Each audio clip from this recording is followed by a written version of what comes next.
Kesimpulan, dapat kita simpulkan bahwa dalam menyiarkan agama ini banyak bentuknya.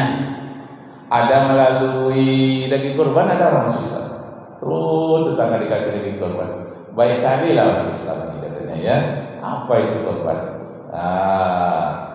Bahkan ada pula yang lain lebihan kurban, tapi orang Islam semuanya ada dapat diberikan dia karena dia rumahnya terpencil. Bagaimana dia? Menuntut pula dia, kok kami nggak dikasih satu kali? Iya, kalau mau dikasih terus, masuk Islam, dia belajar Islam. Akhirnya itu mungkin menjadi asbab saja ya, mungkin hidayah mau datang, masuk Islam dia.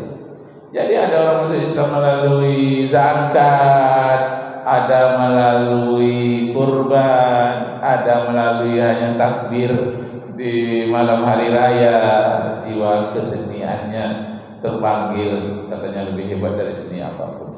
Nah, kalau yang banyak di Eropa sekarang itu, mereka terkejut dengan dibomnya WTC itu ya. Itu yang teroris orang Islam. Kok orang Islam bisa mengebom seperti itu? Iya, karena dia dapat dari Al-Quran. Kalau itu Al-Quran dibakar sebagian, bakar Al-Quran sebahagian ingin mempelajari isi Al-Quran.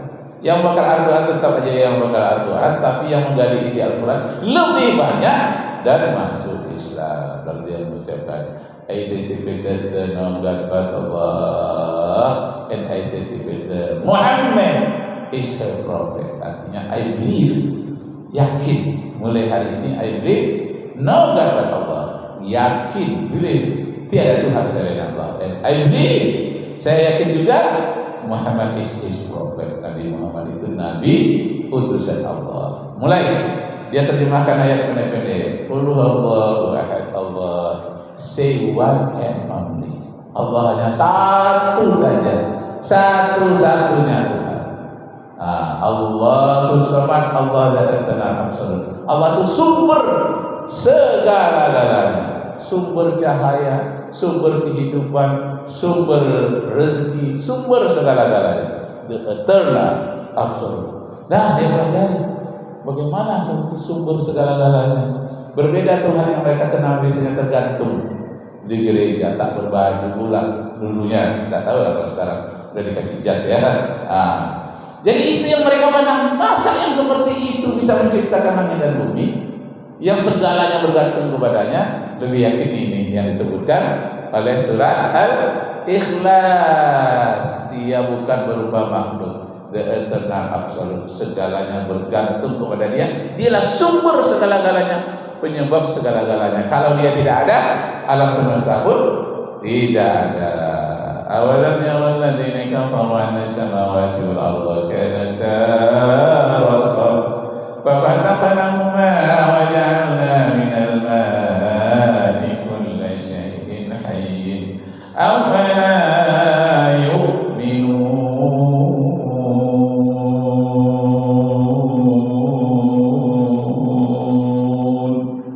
Apakah orang kafir-kafir itu tak pernah mengadakan penelitian bahwa Allah itu adalah sumber segala-galanya? Tak pernah mengadakan penelitian berada dulunya bumi dan matahari dan langit itu dulu menyatu, lalu dipisahkan oleh Allah. Setelah terpisah, Allah berikan sumber kehidupan dari air.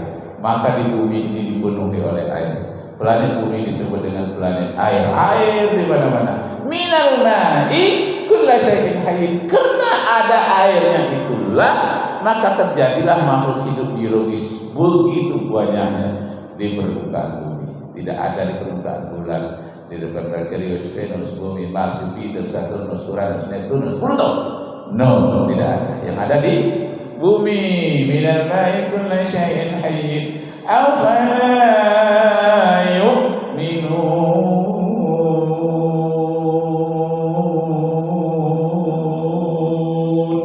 Belum juga lah mereka mau beriman. Nah, banyak yang mempelajari itu beriman. Apalagi di dalam Al-Quran disebutkan ada api di bawah laut. Itu penemuan baru. Rupanya ada gunung berapi di bawah laut. Nah, dulu orang tak percaya. Al-Quran menyatakan, akhirnya dipelajari di Islam. Iya, rupanya api itu tidak padam dengan air. Kenapa? Karena gas yang di bawah yang dimakan oleh api itu lebih kuat, sehingga air tadi tidak memadamkan api. Jadi api hidup di atas air. Ditemukan banyak tempat di lautan ini. Rupanya gunung-gunung itu lebih banyak di dalam laut, di dalam samudra dibandingkan dengan di permukaan. Nah, kebenaran ayat Al-Quran ini akhirnya mereka banyak masuk Islam. Masya Allah, terutama para insinyur, para dokter, para ilmuwan, para pastor banyak. Bahkan itu pemimpin tertinggi di kalangan Katolik yang sebelum ini, yang Benediktus itu masuk Islam. Benediktus sebelum yang ini ya, udah tua masuk Islam dan dia sudah naik haji, terpotret oleh orang-orang tertentu yang PK itu artinya yang sangat antusias tentang hal itu, sengaja dia potret, wah inilah Pastor Benediktus yang telah masuk Islam, dia naik haji. Nah, kesimpulan yang paling utama memang ayat-ayat Al-Quran Al-Karim secara otak direkam oleh otak, secara hati nurani fitrah manusia merekamnya, secara sains, ilmu pengetahuan penelitian juga semuanya menguatkan. Kalau begitu tak bisa berpaling lagi, kata Khairil Anwar. Oh Tuhanku, di pintumu aku mengetuk, aku tak bisa berpaling lagi. Aku berserah kepadamu ya Allah, dari segi sains, dari segi fitrah, dari segi ayat-ayat Al-Quran, dari segi seni, segi apa saja, itu semuanya dari Allah Subhanahu Wa Taala, tak bisa ditangkis, tak bisa dielakkan. Maka di pintumu aku mengetuk, aku tak bisa berpaling lagi. Sayangnya setelah itu Khairul Anwar meninggal dunia dalam usia muda, tapi tidak sedikit yang bernapas keagamaan. Puisi-puisinya sampai hari ini masih populer. Tapi anehnya lebih populer di Malaysia daripada di Indonesia, karena mereka suka dengan sains-sains Melayu. Nah, demikianlah, semoga Allah meridai kita semua. Waktu sudah sampai ya. Semoga Allah meridai kita semua. Raditu billahi rabban wa bil islami dinan wa bi Muhammadin nabiyyan wa rasulah wa billahi taufiq wal hidayah. Wassalamualaikum warahmatullahi wabarakatuh. Wah, mana Pak protokol? Masuk kan untuk? Iya. Hah? Oh iya, kacamata. Itulah. Saudara tuanya lupa. Kadang-kadang sedang dipakai itu dicari juga kacamata.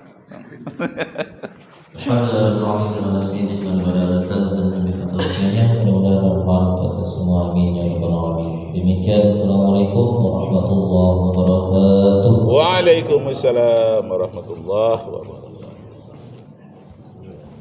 Ada.